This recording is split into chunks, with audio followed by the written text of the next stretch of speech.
I mean, when you're in business, you're always thinking about revenue, profit, and revenue, basically.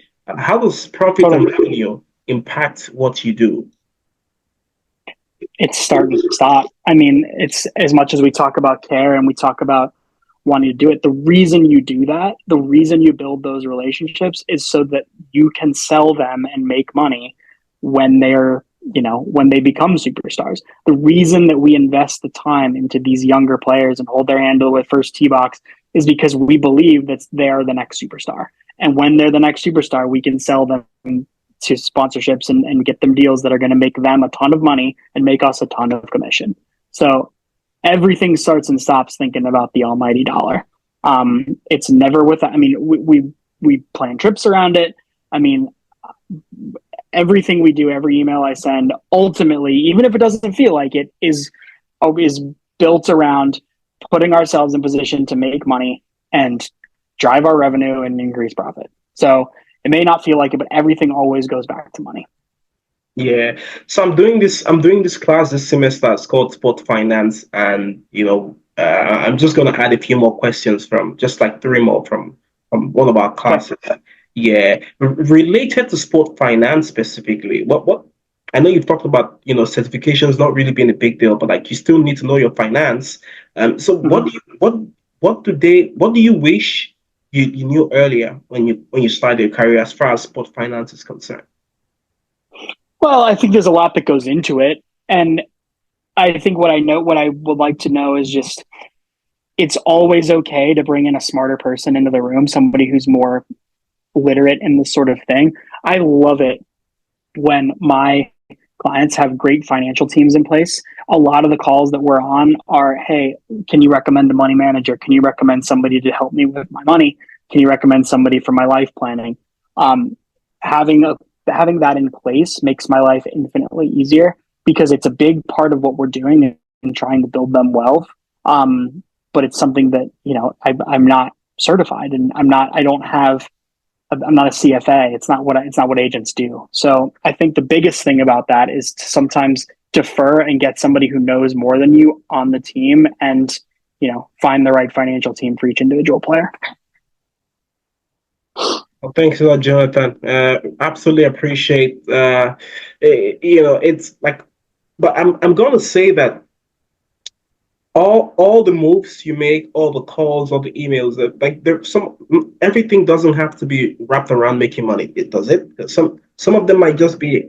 I don't know. Like I know everything. I mean, I know you guys are in business to make revenue and make profit, but like, is everything really, is he around making money? Like, is there You've like got an example in your head. Give me your example and I'll tell you how it ties back into making money. oh, I'm just thinking about CSI. Like I'm thinking about some way you can position yourself now to make some money in the future, or like things like that that might not directly make you money. That might give you other value that are not money.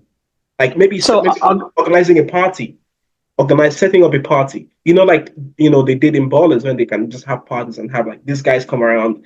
You don't want to make money immediately, but you want to make the contact to make money in the future. So well, stuff like that's my point. That's exactly what I'm saying is like, even if it's not immediate, every move you make is with money in mind on why else would he make that party? Because he's trying to meet new people that will eventually sign with him and eventually be revenue streams for him.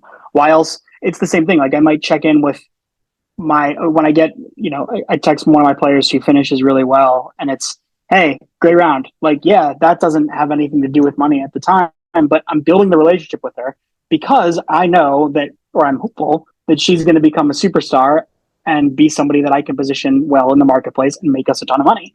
It can be even small. It's organizing a party. I'll give you the same thing.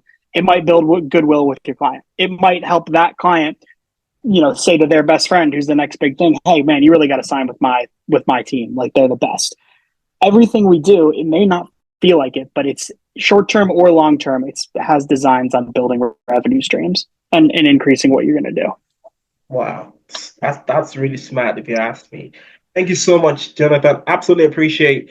Thank you. So I don't Of want to course, keep you. I know you guys are so busy, and even for you to take out the time, thank you so much. Just on the of final course, note, you always have to feel personal with your clients. Like they need to feel like you're there for them. 100%. How do you cope? Because you probably have I don't know how many clients you have on your portfolio. But let's say you have 50 clients on your portfolio. How do you stay personal to each of them? There are people with, and people will say we're in the business of relationship building, Totally. and my mom is late now, but she was one of the best people I can talk about in terms of, she can talk to, like, she was a trader. She could talk to like 10 people in a day or within 2 hours and feel personal with them, like really go deep with them. And like, it's really a skill.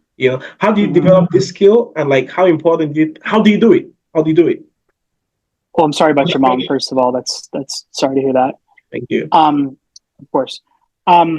It's a great question. It's just repetition. I think it's when I first started, I wasn't comfortable talking to, talent. I would think, wow, like that person's incredible. Like they're on a different planet than me. They're not. They're just people. They just want to be talked to like people, and they just want to, you know, knowing that you're in their corner is a great start, and that you'll help them. And um, I think it's just repetition. It's just getting to know them. It's driving confidence. It's building confidence. It's success will breed that. So you have a couple that do well, and all of a sudden you're feeling like Mr. Wonderful. And why wouldn't they want to talk to you? It's understanding your value as well. Like once you got a position that is just like, yeah, then we're not bothering them. Like we're doing stuff for them. We're helping them. We're being resources for them.